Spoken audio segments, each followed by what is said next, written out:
13 win streak na para sa Knicks. Grabe yung pukpukan sa laro. Dogfight talaga. Lahat kabado at mataas ang tensyon. Pero ano nga ba ang nangyari at bakit hirap si Wemby kay Towns? Halika't ating pag-usapan.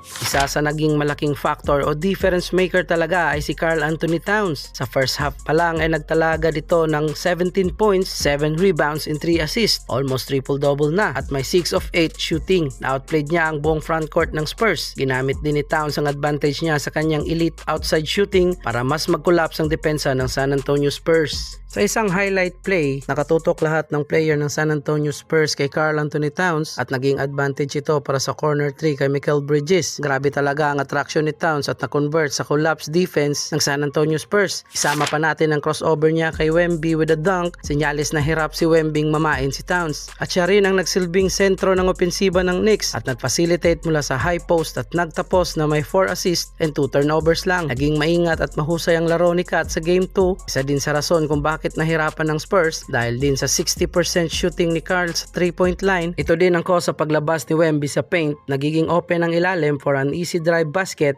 para sa Knicks. Imbis na magsettle sa mga tira sa labas, naging mas agresibo at inatake ni Towns ang paint. Ilang beses niyang nabasag ang depensa at perimeter at nakagawa ng strong and successful drive. Dinominate ni Towns ang Spurs sa rebounding battle matapos magtala ng 25 points at 13 rebounds para sa isang impressive double-double. Ang kanyang 10 defensive rebounds ay naging susi sa pagpigil ng transition game ng Spurs, habang ang kanyang 3 offensive rebounds nagbigay ng dagdag possession at important second chances points para sa kupunan. Dako naman tayo kay Wemby. Tanda pa natin sa Western Conference Finals, ibang klase talaga ang pinakita ni Wemby. Siya ang sentro ng opensa at depensa ng Spurs. Dinominate niya magkabila ang dulo ng court, kontrolado ang paint at walang halos sagot ang depensa ng kalaban. Pero pagdating sa NBA Finals, biglang nag-iba ang ihip ng hangin. Kapansin-pansin ang butas at pagbaba ng kanyang impact.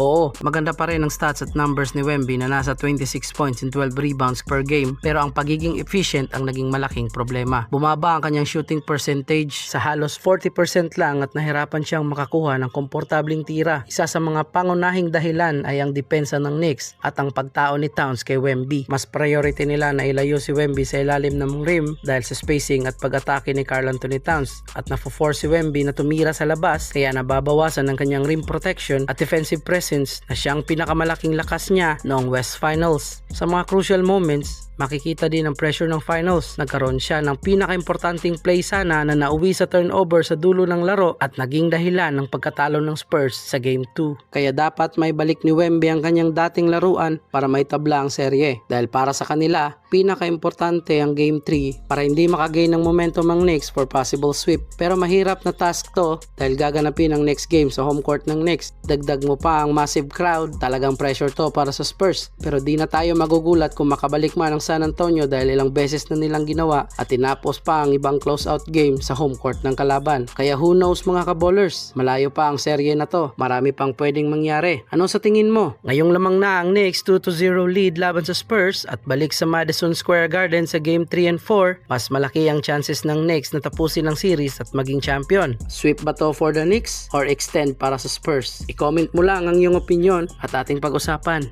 And this is Ballers TV. Thank you for watching.